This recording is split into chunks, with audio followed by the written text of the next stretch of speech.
প্রিয় দর্শক সবাইকে স্বাগত জানাচ্ছি ই ভ্যালি ২১ রাতের আজকের আলোচনা। আপনাদের সাথে আছে আমি রাজীব জামান। দর্শক, আপনারা জানেন সমসাময়িক আলোচিত বিষয়গুলো নিয়ে ই ভ্যালি ২১ রাতে আলোচনা আমরা করার চেষ্টা করে থাকি এবং আজকে আমাদের আলোচনার যে বিষয়বস্তু রয়েছে করোনায় কর্মঝুঁকি। আমরা সকলেই জানি যে কোভিড-19 সারা বিশ্বকেই আসলে অনেকটা ঝুঁকির মুখে ফেলে দিয়েছে। আমরা অর্থনীতি, স্বাস্থ্যগত, জীবন জীবিকা সব দিক থেকেই দেখছি, শুধু বাংলাদেশেই নয় সারা বিশ্বেই কিন্তু সেই জায়গাগুলো বেশ চ্যালেঞ্জের মুখে পড়ে গিয়েছে এবং এমনিতেই বাংলাদেশে আমরা জানি বেকারের সংখ্যা প্রতিনিয়তই বেড়ে চলছে। প্রতি বছর নতুন নতুন শিক্ষিত বেকার যুক্ত হচ্ছে সেই তালিকায়। তার সাথে সাথে এই যে করোনা মহামারী পরিস্থিতির কারণে কিন্তু অতি বড় যে শিল্পগুলো আছে সেগুলোই অনেকটা ঝুঁকির মুখে পড়ে গিয়েছে। ক্ষুদ্র মাঝারি শিল্প অনেকগুলোই এখন বন্ধের উপক্রম হয়ে গেছে। ইতিমধ্যে ইচ্ছাকৃত অনেকেই ব্যবসা ছেড়ে দিয়েছেন। কর্মঝুঁকি তো বাড়ছে, কর্মহীন হয়ে পড়ছেন অনেকেই। সেই জায়গাগুলো নিয়ন্ত্রণে সরকারের নানা প্রচেষ্টা রয়েছে, বেসরকারি উদ্যোক্তাদেরও নানা প্রচেষ্টা রয়েছে। তারপরেও এই যে করোনায় কর্মঝুঁকি বাড়ছে, সামনের দিনগুলোতে আমাদের সেই জায়গাগুলো কি হতে পারে বা আমরা কি করতে পারি সেই জায়গাগুলো নিয়ে আজকে আমরা আলোচনা করার চেষ্টা করব এবং এই বিষয়গুলো নিয়ে আজকে কথা বলার জন্য আমাদের সাথে অনলাইনে সংযুক্ত আছেন জনাব Fahim Masrur, CEO BD jobs. আমাদের সাথে সংযুক্ত আছেন শহীদুল আজিম, ভাইস প্রেসিডেন্ট বিজিএমইএ। সংযুক্ত আছেন ডক্টর মঞ্জুর হোসেন, অর্থনীতিবিদ। এবং স্টুডিওতে আমাদের সাথে সংযুক্ত আছেন জনাব আব্দুর রহিম ফার্মাসি, business editor, news Bangla 24.com। চারজনকে স্বাগত জানাচ্ছি আমাদের আজকের আলোচনায়। আমি আলোচনাটি শুরু করতে চাইব জনাব Fahim Masrur, CEO BD jobs, আপনার কাছ থেকে। যেটি দিয়ে শুরু করতে চাই, আমাদের যে আজকে বিষয়বস্তু রয়েছে করোনায় কর্মঝুঁকি এবং সারা বৈশ্বিক একটি কর্মঝুঁকি কিন্তু এই করোনা পরিস্থিতির কারণে আরও বেগবান হয়েছে। সেই জায়গাটায় বাংলাদেশের অবস্থান, বৈশ্বিক অবস্থান যেগুলো যদি একটু দর্শক উদ্দেশ্যে তুলে ধরেন। জি, ধন্যবাদ আমাকে অনুষ্ঠানে আমন্ত্রণ জানানোর জন্য। আসলে কোভিডের ইম্প্যাক্ট সবচেয়ে যেটা সামাজিকভাবে সবচেয়ে বেশি আসলে পড়ে আসলে আমাদের এমপ্লয়মেন্ট সেক্টরে। তো আমরা সেটা সারা বিশ্বেই পড়েছে, বাংলাদেশেও এর থেকে তো দূরে না। তো সেই দিক থেকে দেখছি আমরা যে গত ১.৫ বছরে যে এই সময়টা কোভিড চলছে, একটা বড় ধরনের ইম্প্যাক্ট কিন্তু পড়েছে। এবং আমরা যেমন গত বছরের মার্চ এপ্রিলের পর থেকেই যেটা শুরু হলো, আমরা দেখেছিলাম প্রথম ৪-৫ মাস এর ইম্প্যাক্টটা খুব অ্যাকিউট ছিল। অক্টোবর নভেম্বরের দিক থেকে কিন্তু কিছুটা হলেও আমরা একটা রিকভারি দেখছিলাম। যদিও অবশ্য সেকেন্ড ওয়েভ এবং থার্ড ওয়েভ যেটা মার্চ এপ্রিল থেকে শুরু হলো এবং এখনো চলছে, সেটাও কিন্তু এখন রিসেন্টলি আবার এক ধরনের নেগেটিভ একটা সিচুয়েশন তৈরি করছে। তো সেটা অফকোর্স আমাদের জন্য একটা আশঙ্কার ব্যাপার, কারণ আপনি একটু আগে যেটা বললেন যে আসলে আমাদের এই আনএমপ্লয়মেন্ট প্রবলেম, যেটা পার্টিকুলারলি শিক্ষিত আনএমপ্লয়মেন্টের বা বেকারত্বের সমস্যাটা কিন্তু এই কোভিডের সময়ের সাথে সম্পর্কিত না। এটা গত বেশ ১ দশক ধরেই কিন্তু ব্যাপারটা আমরা বিভিন্ন জায়গায় বলে আসছি যে বাংলাদেশে আসলে একটা শিক্ষিত বেকারদের একটা বড় সমস্যা তৈরি হয়ে যাচ্ছে। ওভারঅল আমরা জানি যে আইএলও বলেন, world bank, even BIDS report করেছে যে ওয়ার্ল্ডে one of the largest number of unemployment, particularly শিক্ষিত সেগমেন্টের মধ্যে বাংলাদেশে প্রায় ৫০-৬০% বেশি শিক্ষিত আসলে বেকার থাকছে। তারা পাস করার পরে প্রথম ৩-৪ বছর চাকরি পাচ্ছে না। তো এটা আসলে শুধুমাত্র এমপ্লয়মেন্টের সমস্যা না, এটা আসলে একটা সামাজিক সমস্যা হয়ে গেছে আসলে। কারণ আনএমপ্লয়েড থাকলে বিভিন্ন ধরনের সামাজিক সমস্যা কিন্তু এই ইয়াং জেনারেশনের মধ্যে থেকেই তৈরি হয়। তো আমি একটা জিনিস শুধু বলবো যে এই প্রবলেমটা আগে থেকেই ছিল, করোনাতে আরো বেশি হয়েছে। এবং ইন্টারেস্টিংলি আপনি যেটা একটু আগে বলছিলেন যে বিভিন্ন সেক্টরে, আমরা হয়তো অনেক ক্ষেত্রেই যে সেক্টরটা দেখি না, আসলে সবচেয়ে বেশি আনএমপ্লয়মেন্ট কিন্তু তৈরি হয়েছে আসলে এসএমই সেক্টরে। বাংলাদেশে একটা ইন্টারেস্টিং ব্যাপার আমরা দেখেছি গত ১ বছরে, বড় অর্গানাইজেশন গুলো কিন্তু মোটামুটি একটা গ্রো করেছে। আপনি যদি স্টক মার্কেটের বড় কোম্পানিগুলি দেখেন বা অন্যান্য সেক্টরে দেখেন, সেই জায়গায় কিন্তু দেখবেন যে বড়রা মোটামুটি কিন্তু ঘুরে দাঁড়িয়েছে। যেমন এটাকে বলা হচ্ছে কে শেপ রিকভারি। হ্যাঁ, অনেক কান্ট্রিতে যেরকম ওয়াই শেপ বলা হয়, বাংলাদেশে বলা হচ্ছে কে শেপ রিকভারি। যে বড়রা ওইভাবে অত ঝুঁকিতে পড়েনি বা অত অস্তিত্বের সংকটে পড়েনি, কিন্তু ছোট বা মাঝারিরা, যাদের সম্পর্কে আসলে হয়তো মিডিয়াতে ওভাবে আসছে না বা আমরা তো অত কথা বলি না কারণ এটার ভিজিবল কম, সেটার অবস্থা কিন্তু আসলেই খুব সঙ্গীন। এবং বাংলাদেশে আমরাও জানি যে সবচেয়ে বেশি in terms of number of এমপ্লয়মেন্টে কিন্তু সবচেয়ে বেশি কন্ট্রিবিউট করে এই ছোট এবং মাঝারি ইনফর্মাল সেক্টর। তারা কিন্তু আসলে প্রচুর অর্গানাইজেশন কিন্তু এই করোনা কোভিড সময়ে অলমোস্ট বেশিরভাগই তো ছোট হয়ে গেছে এবং এর মধ্যে একটা বড় অংশ 30-40% কিন্তু অলমোস্ট ব্যবসা বন্ধ করে দিতে বাধ্য হয়েছে। এবং ছোট অর্গানাইজেশনের ক্ষেত্রে বেশিরভাগ ক্ষেত্রে কিন্তু আসলে কোনো এমপ্লয়মেন্ট তো কন্ট্রাক্ট লেটার থাকে না, তো তারা আসলে যে কোনো সময় অর্গানাইজেশন বন্ধ করলে বা কাট ডাউন করা তাদের জন্য খুব ইজি, এবং সেটা আসলে সবচেয়ে বড় সমস্যা যেটা হয় যেখানে যারা সেখানে চাকরি করছে। একটা গার্মেন্টস সেক্টরে কিন্তু একজন লোকের চাকরি ডিসকন্টিনিউ করতে অনেক সমস্যা, অনেক লিগাল লেবার লর ব্যাপার আছে, বা একটা বড় মাল্টিনেশনাল বা ব্যাংকের ইচ্ছা করি তার একজন লোকের চাকরি ডিসকন্টিনিউ করতে পারে না, কিন্তু এসএমইদের কিন্তু সেই সমস্যাটা নেই, এবং সবচেয়ে বড় কস্ট কাটিংটা কিন্তু আসলে আসে এমপ্লয়মেন্ট থেকেই। তো সেই জায়গাটাতে আসলে এন্টারপ্রেনার অফকোর্স ক্ষতিগ্রস্ত হয়েছে, বাট সবচেয়ে বড় কিন্তু ক্ষতিগ্রস্ত হয়েছে যারা এই এসএমই গুলিতে বা ইনফর্মাল সেক্টরে তাদের জীবিকা নির্বাহ করতে। তো আমি একটু বলি আপাতত শেষ করছি।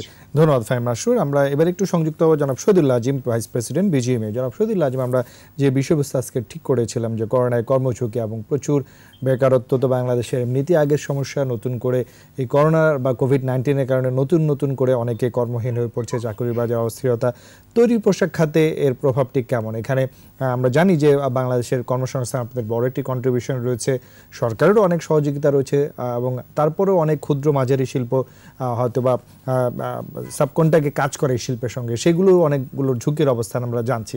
ওভারঅল পরিস্থিতি আসলে কেমন রয়েছে? আপনাকে ধন্যবাদ। প্যান্ডেমিকের পরে শুধু বাংলাদেশে না, সারা বিশ্বেই আমি বলবো যে লোকজন চাকরিচ্যুত হয়েছে, কোনো বিনিয়োগ সেরকম আসে নাই, বরঞ্চ কর্মসংস্থান থেকে অনেকেই অব্যাহতি নিতে হয়েছে বাধ্য হয়ে। যখন দেখা যাবে যে আমার একটা প্রতিষ্ঠান আমি চালাতে পারছি না, বা আমি যাদের বেতন ভাতা সময় দিতে পারছি না, সঙ্গত কারণে আমি চাইবো যে তাকে আটকিয়ে না রেখে বরঞ্চ আমি তাকে ছেড়ে দিই, যে বেতনটা আছে পাবে দিয়ে দিই, তাহলে পরবর্তীকালে আমরা টানতে পারবো না। তো এইটা কিন্তু প্যান্ডেমিকের পরে সারা বিশ্বে এর আচর লেগেছে, আমরা ব্যতিক্রম নয়। এবং বাংলাদেশে আপনি যে কথা বললেন, আমাদের সেক্টর অনেক চাকরিচ্যুত হয়েছিল।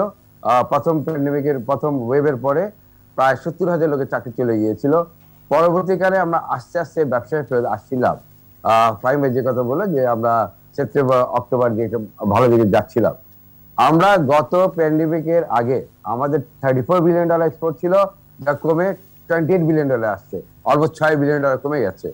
আমরা আবার ঘুরে দাঁড়ার চেষ্টা করেছি, এখন আমরা $3 বিলিয়ন মতো আমরা আবার গেইন করেছি, এখন $31.2 বিলিয়ন আমরা এক্সপোর্ট করতে পেরেছি। আমাকে সেই প্যান্ডেমিকের অবস্থায় যেতে হলে আমাকে আরো $3 বিলিয়ন আমাকে এক্সপোর্ট বাড়াতে হবে। তো এখন দেখা যাচ্ছে যে আমাদের এখানে নিত্য নৈমিত্তিক অনেকগুলো চ্যালেঞ্জের মোকাবিলা আমাদের হতে হচ্ছে।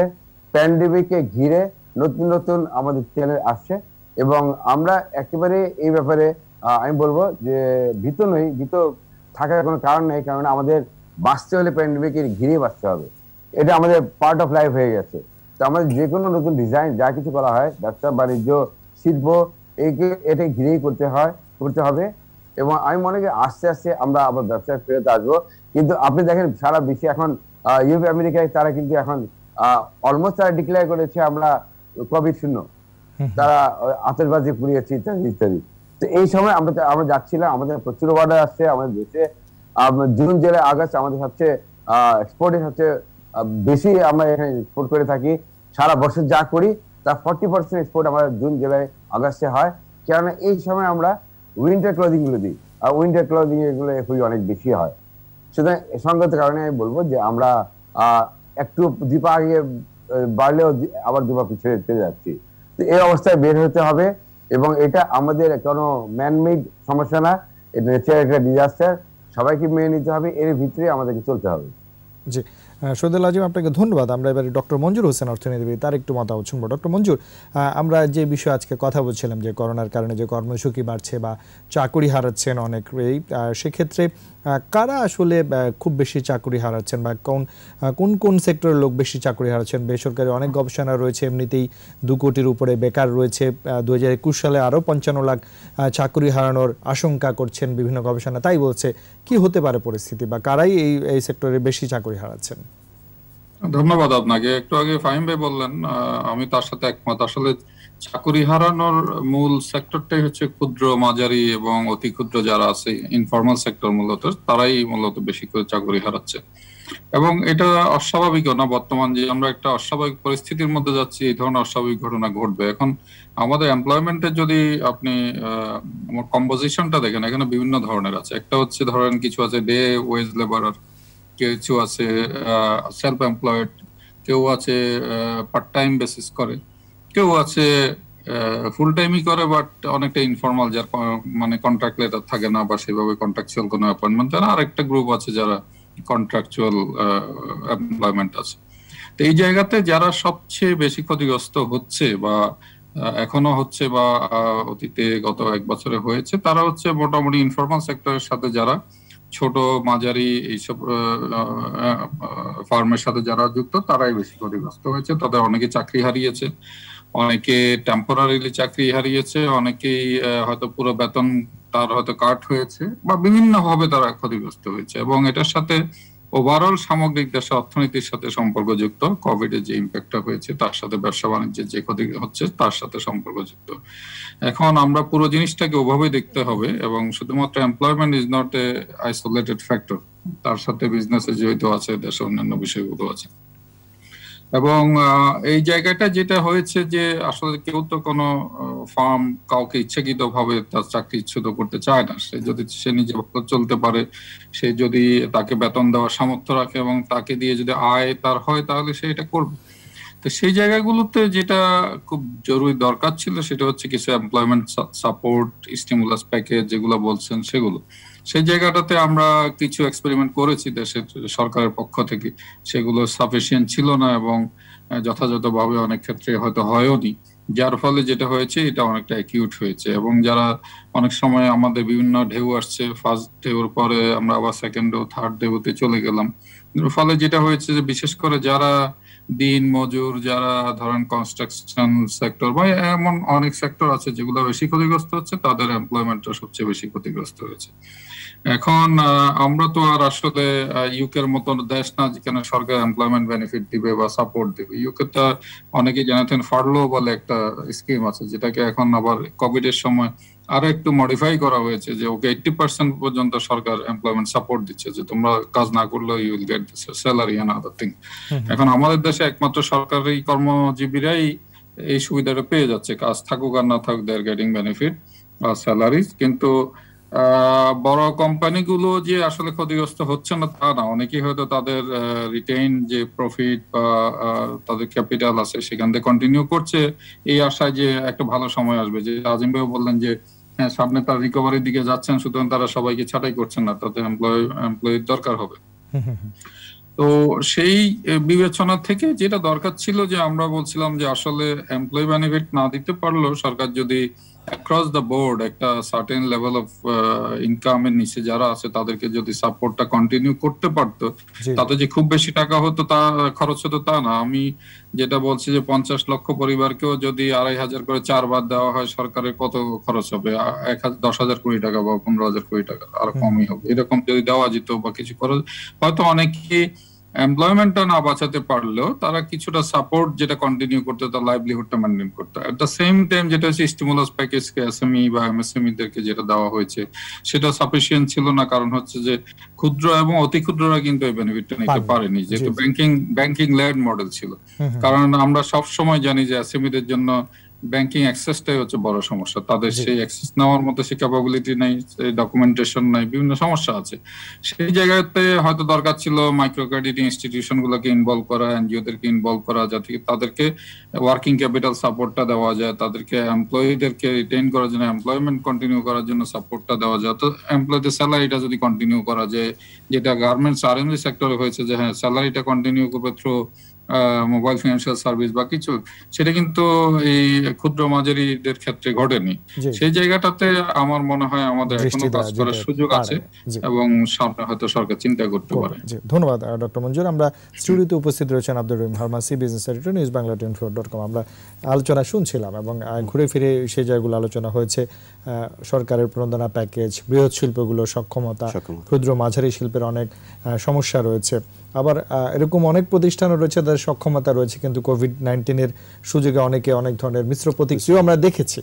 সবকিছু মিলিয়ে গণমাধ্যম কর্মী হিসেবে এই জায়গাটি আপনি কিভাবে দেখছেন? আমি আসলে আলোচনাটা শুরু করতে চাই। আজকে দুপুরে আমাদের দেশের প্রখ্যাত অর্থনীতিবিদ, আপনি জানেন আমরা সবাই চিনি, ওয়াহিদুদ্দিন মাহমুদ স্যার একটি স্ট্যাটাস দিয়েছেন তার ফেসবুকে দুপুর 2টায়। তিনি বলেছেন যে এই যে আমার পরিচিত মধ্যে যারা আছে, বিশেষ করে ড্রাইভার, দারোয়ান বা গৃহকর্মী, তারা এমন পর্যায়ে চলে গেছে হয়তো বছর দেড়েক দুয়েক আগে তারাই গল্প করতে, স্যার এখন বেশ ভালো অবস্থায় আছি, কিন্তু এখন তারা কথা বললে বা দেখা হলে এমনভাবে কথা বলে যাতে খুব কষ্ট, হয়তো প্রকাশ করতে পারে না, তারা যে খুব কষ্টে আছে নিজে বলে না, হয়তো অন্য কাউকে দিয়ে বলায় যে আর চলছে না, ছেলে মেয়েকে নিয়ে খেতে পারছি না বা সংসার চলছে না। এই পরিপ্রেক্ষিতে ছাড় কষ্ট করেই বলছেন, তার অল্প ছোট্ট একটি স্ট্যাটাসতে বলছে যে আমার যেটা মনে হচ্ছে সেটা হচ্ছে এখন বাংলাদেশের দারিদ্র্যের সংজ্ঞাটা পরিবর্তন করা উচিত।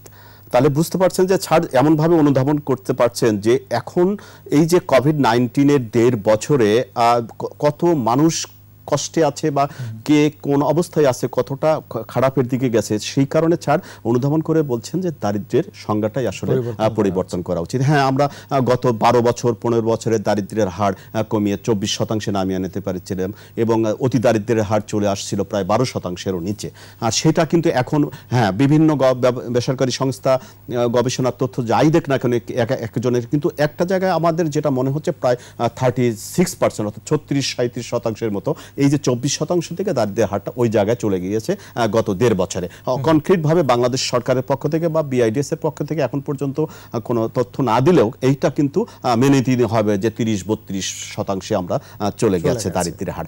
এখন যে বিষয়টি দাঁড়াচ্ছে সেটি হচ্ছে যে কোন সেক্টরটা সবচেয়ে বেশি মানে চাকরির সমস্যায় পড়েছে। এখন ছোট্ট একটা উদাহরণ যদি আমি দেই রাজীব, আমরা তো নর্মাল আলোচনাগুলো যদি করি, আমরা ঢাকা বিশ্ববিদ্যালয়ে পড়তাম, আমি যখন পড়ছি 89-90 ব্যাচে, তখন হয়তো ঢাকা বিশ্ববিদ্যালয়ে ছাত্র সংখ্যা ছিল 30-এর কম, 25-এর মতো। এখন ঢাকা বিশ্ববিদ্যালয়ে নতুন অনেক ডিপার্টমেন্ট হয়েছে, সব মিলে বলা হয় প্রায় 40,000 ছাত্রীরা পড়ালেখা করে। ঢাকা বিশ্ববিদ্যালয় বন্ধ, হলগুলো বন্ধ। আমরা জানি যে এই বিশ্ববিদ্যালয়ের অনেক শিক্ষার্থী তারা তাদের মাসটা চালাতে হচ্ছে টিউশনি করে। এটা কিন্তু একদম আমাদের দেখা চোখের সামনে, সেইগুলোর কারণে এই বিষয়টি আমি খুব সহজভাবে বলার চেষ্টা করছি। তারা কিন্তু এখন টিউশনি করতে পারছে না। এই স্টুডেন্ট বড় একটা অংশ, স্কুলের প্রাইমারি শিক্ষা সবকিছু বন্ধ, তারাও করতে পারছে না। ঢাকা বিশ্ববিদ্যালয়ের মধ্যে রাজশাহী বিশ্ববিদ্যালয়, চট্টগ্রাম বিশ্ববিদ্যালয়, অর্থাৎ আমি যেটা বোঝানোর চেষ্টা করছি সেটা হচ্ছে যে এই ছাত্রীগুলো আপনার বাড়িতে চলে গিয়ে তার সংসারে, যারা মধ্যবিত্ত বা নিম্ন মধ্যবিত্ত, তাদের সংসারে একটি বোঝা হয়ে দাঁড়িয়েছে। আপনি স্বাভাবিকভাবে জানেন, হ্যাঁ, কোনো বেসরকারি সংস্থা যাই তথ্য দেয়, আমরা কিন্তু চোখের সামনে দেখতে পাচ্ছি, দৃশ্যমান যেগুলো দেখতে পাচ্ছি যে হ্যাঁ আমার পরিচিত একটা ছোট ভাই বা আমার পরিচিত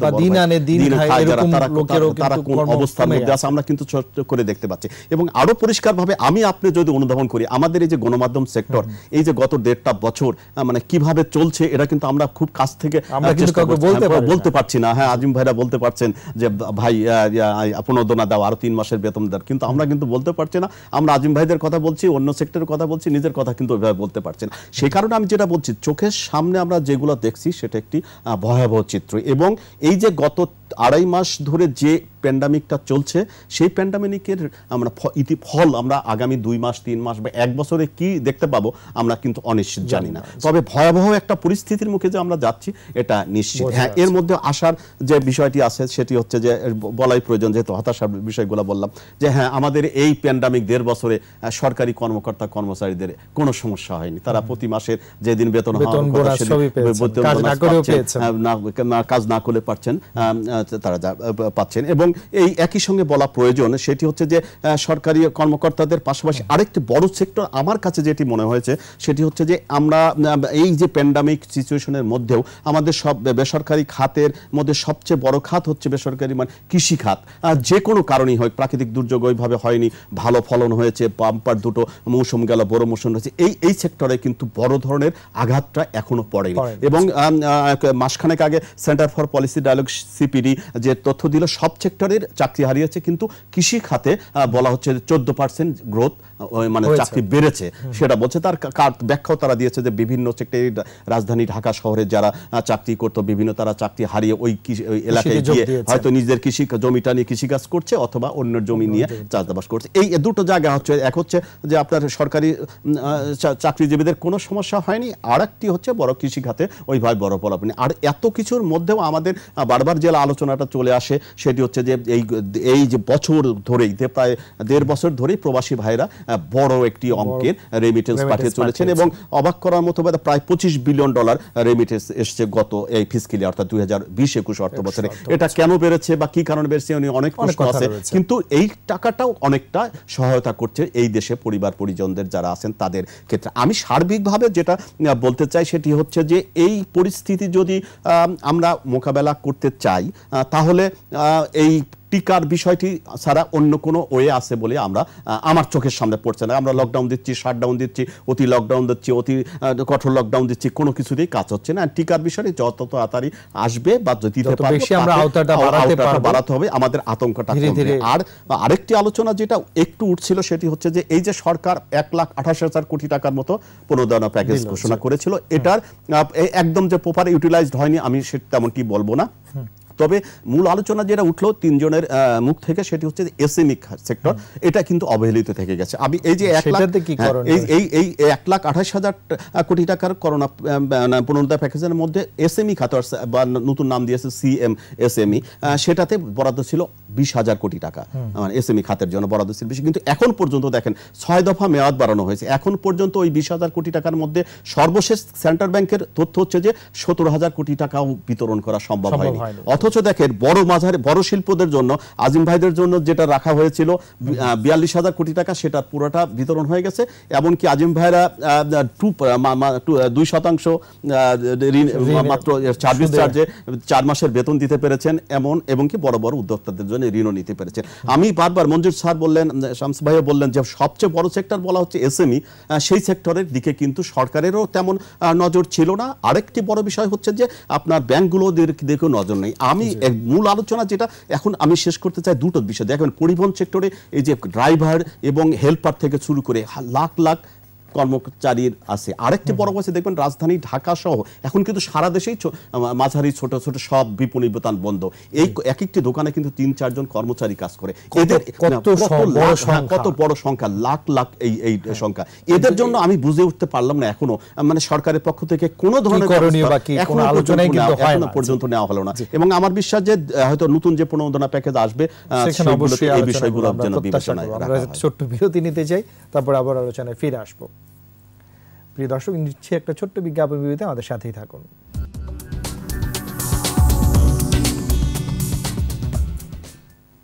প্রিয় দর্শক, আবারও সবাইকে স্বাগত জানাচ্ছি ইভেল 21 রাতের আজকের আলোচনা। আমরা বিরতির আগে আলোচনা করছিলাম যে বিষয়বস্তুটি নিয়ে, করোনায় কর্মঝুঁকি বা বেকারত্ব বাড়ছে, আমাদের যে করণীয় জায়গাগুলো নিয়ে, চ্যালেঞ্জের জায়গাগুলো নিয়ে আমরা কথা বলছিলাম। আবারও আমরা সংযুক্ত হতে চাই Fahim Masrur, CEO BD jobs. যেন ফাহিম, আমরা বিরতির আগে যে আলোচনাগুলো করেছি সকলের কাছ থেকেই, যে আমাদের করোনার পরিস্থিতিতে আসলে আমাদের ক্ষুদ্র মাঝারি শিল্প থেকে অতি ক্ষুদ্র বা বৃহৎ শিল্পগুলো বা কর্মঝুঁকি এই জায়গাগুলো আলোচনা হচ্ছিল, সেই জায়গাটা আমরা দ্বিতীয় ভাগে চলে এসেছি। আসলে হতাশার সাথে সাথে আমাদের এগিয়ে যাওয়ার অবশ্যই চেষ্টা চালিয়ে যেতে হবে এবং চ্যালেঞ্জগুলো মোকাবেলার জায়গাও তৈরি করতে হবে। সেই জায়গাটা আসলে এই যে পরিবহন খাতের কথা এসছে, দোকানপাট শপিং মলের কথা এসছে, অতি ক্ষুদ্র মাঝারি শিল্পগুলোর আসলে কন্ট্রিবিউশন বেশি, কর্মসংস্থানের জায়গা অনেক সুযোগ আছে, সেই জায়গাগুলো আসলে একার পক্ষে সরকারের এগিয়ে নেওয়া যাওয়া সম্ভব নয়, সকলকেই আমাদের এগিয়ে আসতে হবে। সেই জায়গাগুলো আসলে কি করণীয় রয়েছে আমাদের? আসলে এরকম ক্রাইসিস মোমেন্টে আমরা সবাই যেটা মনে করি আসলে সরকারেরই বা রাষ্ট্রেরই আসলে সবচেয়ে বড় ভূমিকা। এবং আমরা দেখেছি যে যদিও আমরা জানি যে ওয়েস্টার্ন ওয়ার্ল্ডের সবাই আসলে ফ্রি মার্কেটে বিলিভ করে, সবাই ক্যাপিটালিস্ট সিস্টেমই আছে, কিন্তু তারপরেও কিন্তু আমরা দেখেছি যে এই কোভিড সময়ে সেটা যুক্তরাষ্ট্র হোক, যুক্তরাজ্য হোক বা ইউরোপের বিভিন্ন কান্ট্রিতে আমরা রাষ্ট্রের ভূমিকাটা কিন্তু আসলে দেখেছি, যেটা মঞ্জুর ভাইও বললেন। তো সেই জায়গাটাতে আসলে আমার কাছে মনে হয় রাষ্ট্রের ভূমিকাটা আমাদের দেশে কিছুটা হলো লাখখানেক কোটি টাকার মতো স্টিমুলাস প্যাকেজ পার্সপেক্টিভে সীমাবদ্ধ ছিল। অফকোর্স আমরা মনে করি যে সরকারের পক্ষ থেকে চেষ্টা ছিল যে যাতে ইকোনমিক অ্যাক্টিভিটি চালু থাকে, কিন্তু যদি একেবারে বলি ডিসাইসিভ কিছু প্ল্যান, সেইখানে মনে হয় এটা স্টিমুলাসের বাইরে ছিল না। এবং এই স্টিমুলাস আমরা সবাই জানি যে এটা শুধুমাত্র দেখা যাচ্ছে যে বড় অর্গানাইজেশন গুলি আসলে পেয়েছিল। তো এই জায়গাগুলোতে আমার কাছে কেন জানি মনে হয় যে আমাদের কিছু এই একটা সুযোগ ছিল কিছু রিফর্ম করার। হ্যাঁ, যেমন একটা এতক্ষণ আমরা কথা বলছিলাম যে কেন ছোট অর্গানাইজেশন গুলো বা ইনফর্মাল অর্গানাইজেশন গুলো লোন পায় না। তারা এমন লোন পায় না এমন না যে তারা লোনের জন্য যোগ্য না আসলে, কারণ আমরা জানি যে আমাদের পুরো এমএফআই সেক্টর বা মাইক্রো ক্রেডিটরা কিন্তু এই মানে হাজার হাজার কোটি টাকা লোন দিচ্ছে, লোন রিকভারি করছে শুধুমাত্র একটা পলিসির জন্য। যেমন কোনো বাংলাদেশের কোনো ব্যাংক একটা বিজনেসকে লোন দিতে পারে না যার ট্রেড লাইসেন্স নাই। এইটা একটা বাংলাদেশ ব্যাংকের একটা পলিসি আছে। এখন দেখেন বাংলাদেশে যদি আপনি সার্ভে করেন, এই যাদের কথা বললাম যে রাস্তার পাশের দোকানরা বা ঢাকার বাইরে বা সিটির বাইরে যারা, এদের 90% আসলে কোনো ট্রেড লাইসেন্স নাই, বিভিন্ন কারণে নাই। কারণ তারা তো এটা অনেক এক্সপেন্সিভ হয়তো ব্যাপার আছে, বা তার অনেক ক্ষেত্রে দেখা যাবে যে তার কোনো কমার্শিয়াল জায়গায় তার ফ্যাসিলিটি না, তো এই জন্য সে ট্রেড লাইসেন্স পেতে পারে না। কিন্তু ওই জাস্ট একটা ট্রেড লাইসেন্স না থাকাতে বা একটা ব্যাংকের অ্যাকাউন্ট তার না থাকাতে সে কোনো ফাইন্যান্সিয়াল অর্গানাইজেশন বা ব্যাংক বলি বা লিজিং কোম্পানি বলি তাকে আসলে লোন দিতে পারে না, যদিও তার আসলে ব্যবসা কিন্তু আছে, এমন না তার ব্যবসা নাই। এবং আরেকটা বড় ব্যাপার হচ্ছে আমাদের একটা বড় অংশর জিনিস হয় সেটা হচ্ছে ক্যাশ ট্রানজাকশন।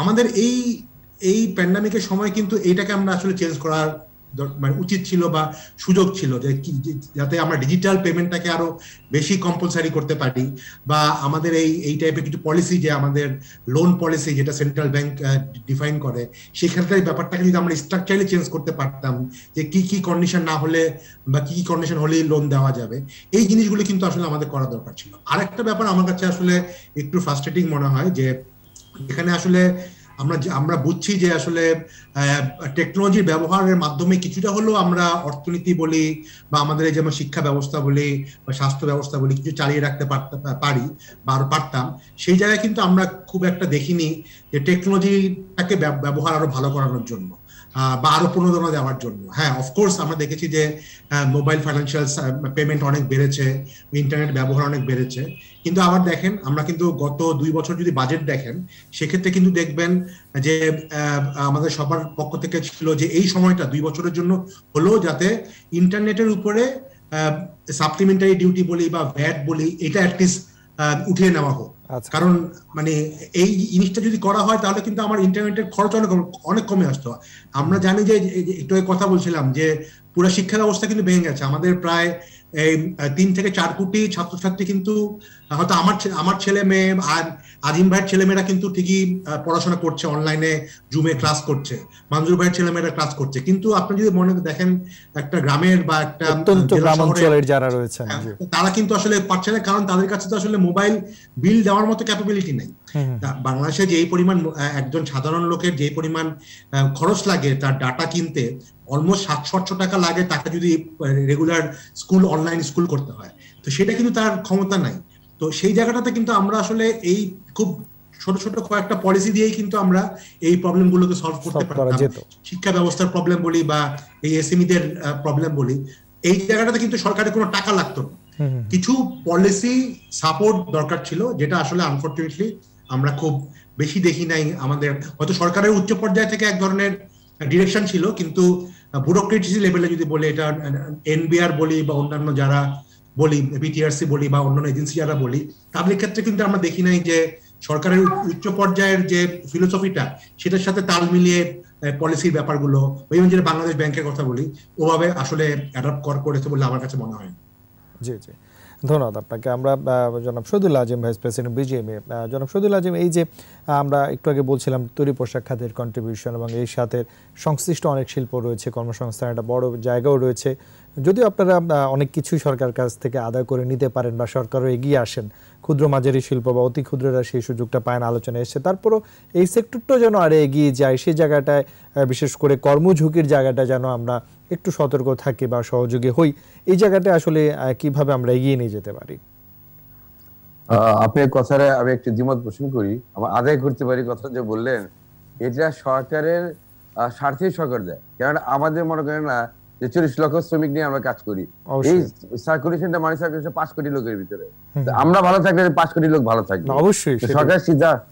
সরকার চিন্তা ভাবনা করি এসব কাজ করেছে, সরকার আমি ধন্যবাদ জানাই। তখন সেই সরকার যে এগিয়ে নিয়ে আসতো, তাহলে এই 5,000 কোটি টাকা আমাদের পুনর্ধরা যেটা দেওয়া হয়েছিল প্রথমে, সেটা আমরা আমাদের অনেক কর্মচারী শ্রমিক আমাদের আরো ছাঁটাই করতে হতো।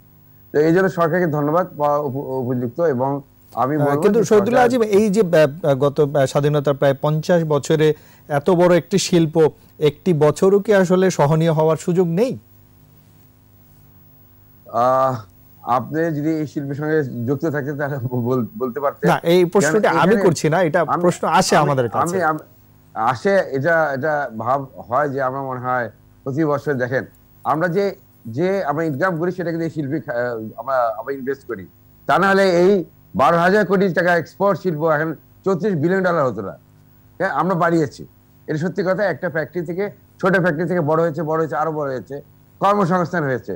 600 লোকের কর্মসংস্থান এখন হয়েছে 40 লক্ষ। রাতারাতি হয়নি। হ্যাঁ, আবার এটা একটি আমাদের এখানে- ফ্যাক্টরি থেকে 10টি ফ্যাক্টরি হয়েছে, এরকমও উদাহরণ আছে। হ্যাঁ, হতেই পারে, বিকজ সে আরো কর্মসংস্থানের সুযোগ সৃষ্টি করেছে।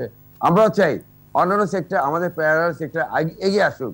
একটা সেক্টরের উপরে আমরা নির্ভর করে বসে থাকা আমার মনে হয় এটা বুদ্ধিমানের কাজ হবে না। আমরা অবশ্যই চাই যেমন আইসিটি আছে, যেমন লেদার আছে, জুট আছে, এরাও এগিয়ে আসুক। এগিয়ে আসলে আমরা অবশ্যই চাই, তাহলে আরো লোকে কর্মসংস্থান হবে এবং আমাদের উপরে সব ফিগার দেখাতে পয়েন্ট আউট করতে পারবে না। আমরা চেষ্টা করি যে হ্যাঁ, সরকার তাদের প্রয়োজনে আমাদের সেক্টরকে একটু নার্সিং করে, অবশ্যই করে। এখানে অনেক লোক যুক্ত, শুধু আমাদের আরএমজি সেক্টর না, এখানে ব্যাংক বলেন, ইন্স্যুরেন্স বলেন, পর্যটন বলেন, আনুষঙ্গিক যা অন্যান্য ছোটখাটো শিল্প যারা আছে, এটা কেন্দ্রকে অনেক শিল্প গড়ে উঠছে। তো এখন মূল ধারায় আমরা যদি হোঁচট খাই, সে আচরটা কিন্তু সবার গায়ে লাগবে।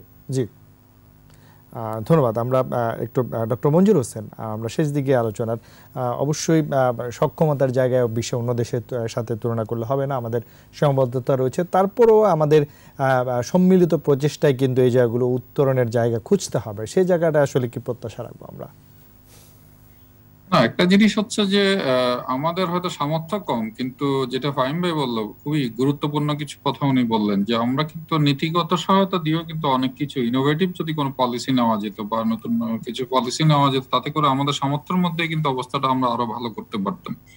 সেই জায়গাটার ঘাটতি প্রথম থেকেই ছিল।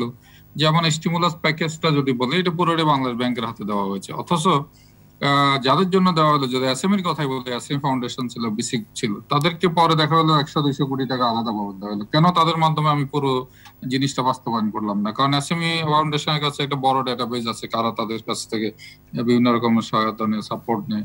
বিসিক এর অন্তত 76টা স্টেটে অন্তত 5,000, 6,000, 7,000 এসএমই আছে এবং তাদের ডিস্ট্রিক্ট লেভেলে অফিস আছে। তো সেই জায়গাগুলো ফিনান্সিয়াল জিনিসটা পুরোটাই সেন্ট্রাল ব্যাংকের হাতে থাকলেও সেন্ট্রাল ব্যাংক দিল। সেই জায়গাটা আরো আছে, যেটা হলো যে ধরেন সরকারের খরচ কিন্তু এখানে 5% ইন্টারেস্ট সাবসিডি। 1 লক্ষ কোটি টাকা ধরলে মাত্র 5,000 কোটি টাকা সরকার দিচ্ছে, কিন্তু পুরোটাই ব্যাংকের লাইবিলিটি। ব্যাংক তো যাবে না, সে এমন কিছু রিস্কি ভেঞ্চারে যাবে না, তার তো নিজস্ব লাইবিলিটি বা তার সম্পদকে রক্ষা করতে হবে।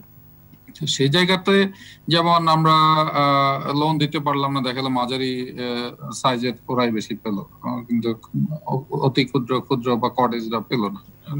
যৌক্তিক কারণ আছে না পাওয়ার। আমরা কি এভাবে না দিয়ে আমরা যদি তাদের অফিস রেন্টার ব্যবস্থা করতে পারতাম 1 বছর, সেটা সরকারের নিশ্চয় একটা অফিসের একটা লোকেশন আছে, সেটাকে আইডেন্টিফাই করা যেতে পারতো, সেভাবে দেওয়া যেত। তারপরে এনজিও এমএফআইজ এর কথা আমরা বলছি, সেখানে তারা একটা সার্ভিস চার্জ বেশি নিত, সেটা পুরোটাই সরকার যদি ওটা বিয়ার করতো, যে আমি তো লোনটা বিয়ার করছি না, বাট ইন্টারেস্টে একটা সাবসিডি দিচ্ছি 5% এর জায়গায় 10% দিতে পারতাম, তাহলে কিন্তু এটা হবে কি আলটিমেটলি, হয়তো আমি যে ব্যুরোক্রেটিক প্রসেসে দেখি তাহলে মনে হবে সরকার কিন্তু লস করছে, আসলে তা না। দেখা উচিত ছিল যে এখানে যদি ইনভেস্টটুকু করা হতো 10, 20, 30 হাজার কোটি টাকা সরকারের তরফ থেকে, তা যেটা ইকোনমিটা রিকভার করতো খুব দ্রুত। এখন যেটা হবে, যেটা লিঙ্গার করবে, এখন বাংলাদেশের জনগণ কিন্তু হার্ড ওয়ার্কিং। আমার নিজের সার্ভেতে আমি দেখেছি নভেম্বর ডিসেম্বরে প্রায় 80% রিকভার করে ফেলছে তারা উইদাউট এনি স্টিমুলাস প্যাকেজ, অনেক অ্যাসেমি। এবং তারা কিভাবে করেছে তার নিজস্ব প্রচেষ্টা, বাকিটা হয়নি ডিমান্ড ঘাটতি আছে, সাপ্লাই চেইনে ঘাটতি আছে, বিভিন্ন সমস্যা তার আওতার বাইরে, কিন্তু সে যতটুকু পেরেছে সে কিন্তু তার রিকভার করেছে। তো এই জায়গাগুলোতে যদি সাপোর্টটা সে সঠিকভাবে পেতে, হয়তো 80%-এর জায়গায় হয়তো সে 100%, 99% রিকভার করতে। এই রিকভারির সাথে এমপ্লয়মেন্ট জড়িত, এই রিকভারির সাথে লাইভলিহুড জড়িত, এই রিকভারির সাথে ওভারঅল ইকোনমিক ভাইব্রেন্সি জড়িত।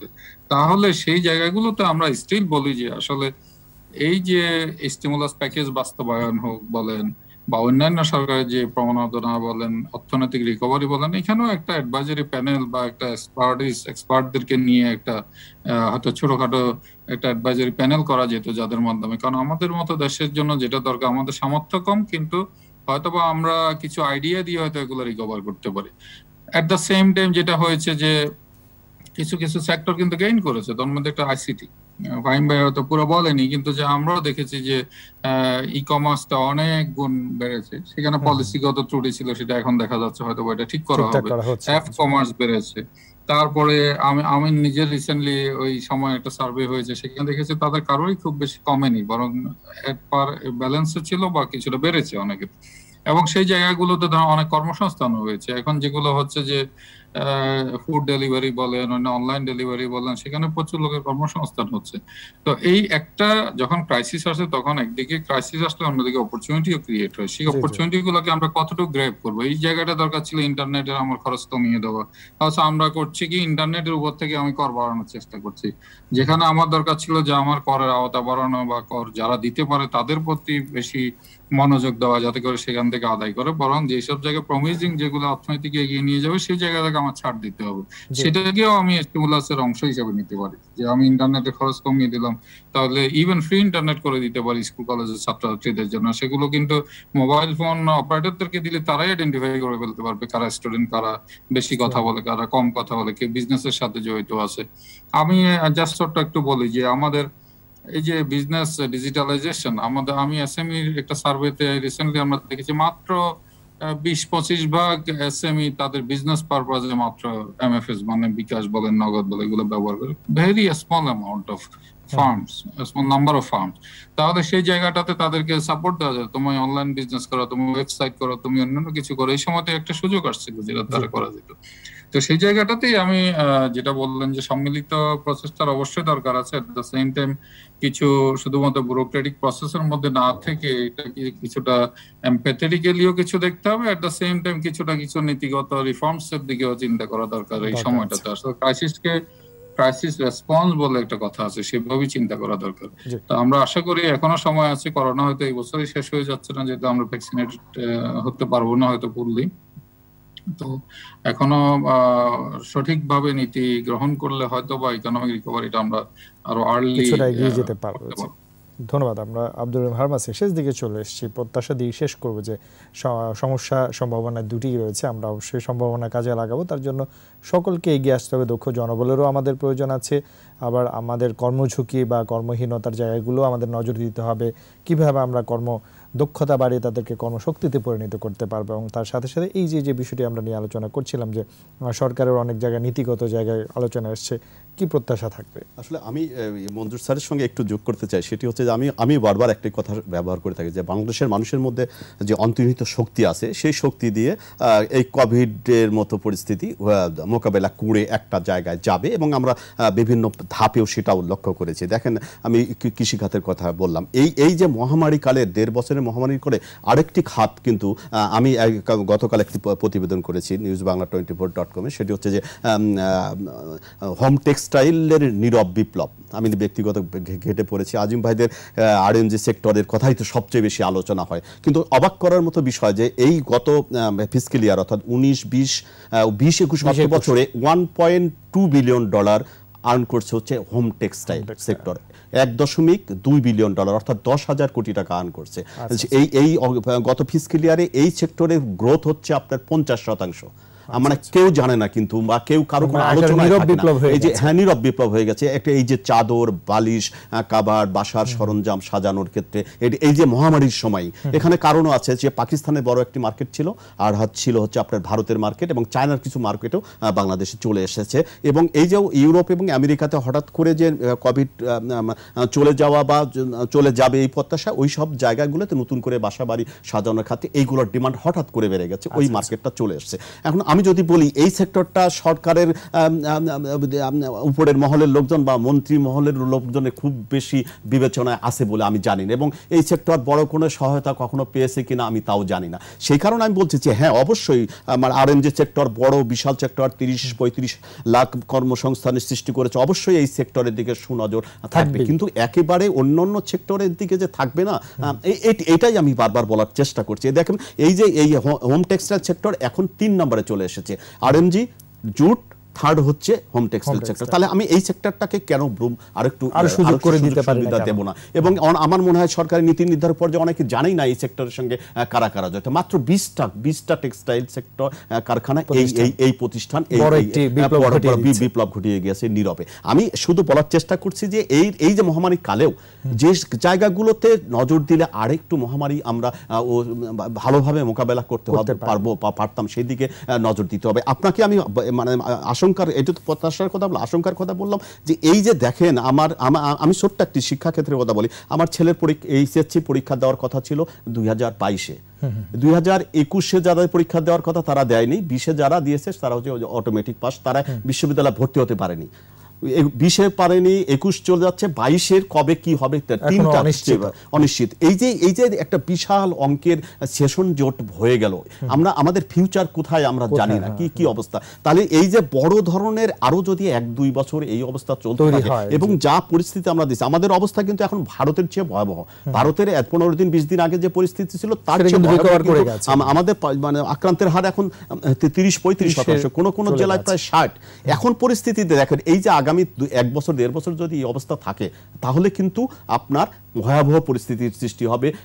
এই সরকারি চাকরি বলেন, বেসরকারি চাকরি বলেন, সব ক্ষেত্রেই একদম হুমড়ি খেয়ে বড় ধরনের মহাসংকটের মুখোমুখি হবে। এখন এই সংকট আমি মানে নির্দ্বিধায় বলতে সরকারের একার পক্ষে কখনোই সম্ভব না। যাদের সামর্থ্য আছে তার বাসার আশপাশের লোকজনকে দেখতেই হবে, এছাড়া কোনো মানবিক দৃষ্টিকোণ থেকে দেখতে হবে। দেখেন আপনার ভারতের টাটা থেকে বড় বড় শিল্প প্রতিষ্ঠানকে নানা ধরনের প্রণোদনা বা নানা ধরনের সহায়তার হাত কিন্তু আমরা দেখতে পাচ্ছি।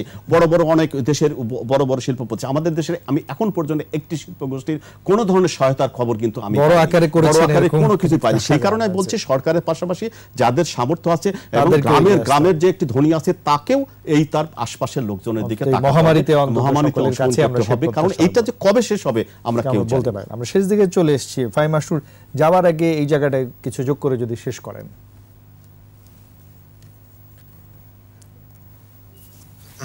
আমার কাছে মনে হয় যে আসলে সব বক্তার সাথে আমি একমত, এবং যেটা আসলে বললেন মঞ্জুর ভাই যে আমাদের নিজস্ব জনশক্তি, জনগণের যে স্পৃহা, নিজেদেরকে আসলে সরকার কিছু করুক, রাষ্ট্র কিছু করুক না করুক, কেউ কিন্তু বসে থাকে না, নিজের প্রয়োজনই আসলে মানুষ এগিয়ে আসে, এবং এটাই আমাদের সবচেয়ে বড় শক্তি।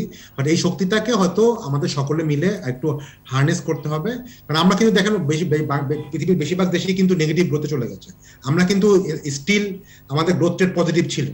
তো এটা কিন্তু একটা বিরাট ব্যাপার, এবং এর আসলে অফকোর্স কন্ট্রিবিউশন আমাদের খেটে খাওয়া মানুষ বলেন, কৃষি খাতের লোকজন বলেন, রেমিটেন্সের লোকজন বলেন, তারাই কিন্তু আসলে সবচেয়ে বড় এটা কন্ট্রিবিউটার।